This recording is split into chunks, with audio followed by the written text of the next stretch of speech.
Thank you, Mr. Speaker. Mr. Speaker, several years ago I ran into a former member of the House and I asked him whether he missed it. He answered, "I don't miss the circus, I miss the clowns." Now that I'm in my final days as a member and I've reflected on my 16 years here, I'm going to tweak that line. I won't miss everything about the circus, and I will miss many, but not all, of the clowns. I also now understand why so many people are afraid of clowns. I definitely will miss speaking on the House floor, so I will use my last appearance in this historic space to talk about what I will and won't miss. I will miss the feeling that I'm part of history, if not always history I would brag about. I will miss the constant reminder that I have served in the same body as Abraham Lincoln, John Kennedy, John Lewis, and so many other amazing Americans.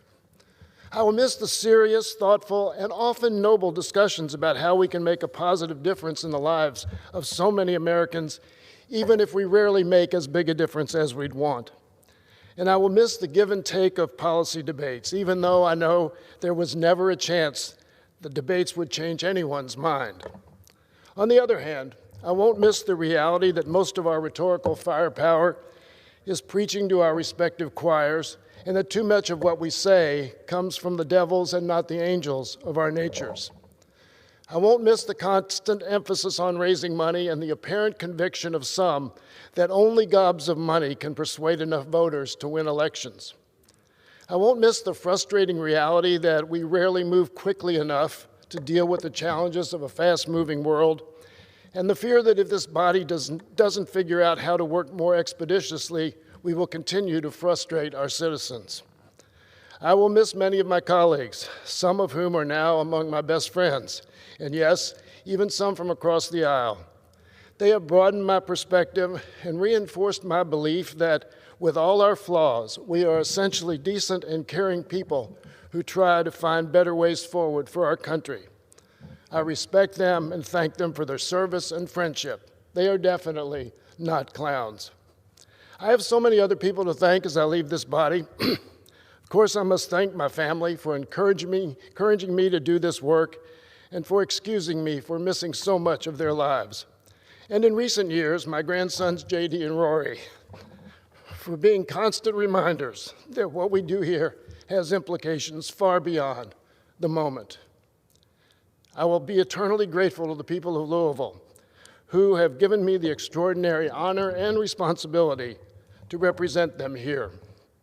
As a former staffer, I knew that a great staff is essential for success. I've been blessed with phenomenal staff members throughout my 8 terms. Thanks to every one of you. I'm also grateful to the staff of the House Budget Committee, which always made me look more competent and knowledgeable as the chairman than I otherwise would have. Thanks to all the House support staff who serve quietly and effectively to keep this body functioning.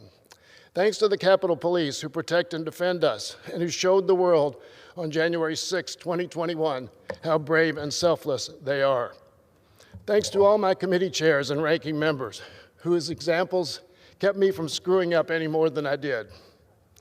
Thanks and praise to Democratic leadership, Speaker Pelosi, Steny Hoyer, and Jim Clyburn for their friendship, trust, and inspiration. Finally, I want to thank the person who has been with me every minute of my 16 years in the House. If Julie Carr is not the best chief of staff ever to serve here, there's no better model to emulate. I often said that if she left me, I would retire the next day. Luckily, she stuck with me, and now she will also leave the House after 25 years of service to me and others. The citizens of Louisville are, unbeknownst to them, much better off because of her work, and I was a better member because of her intellect, judgment, dedication, and friendship. Thank you for everything, Julie. So I will leave the House, proud of my work, grateful for the opportunity to serve here, and committed to continue to serve our great country and its people. For the last time, Mr. Speaker, I yield back the balance of my time.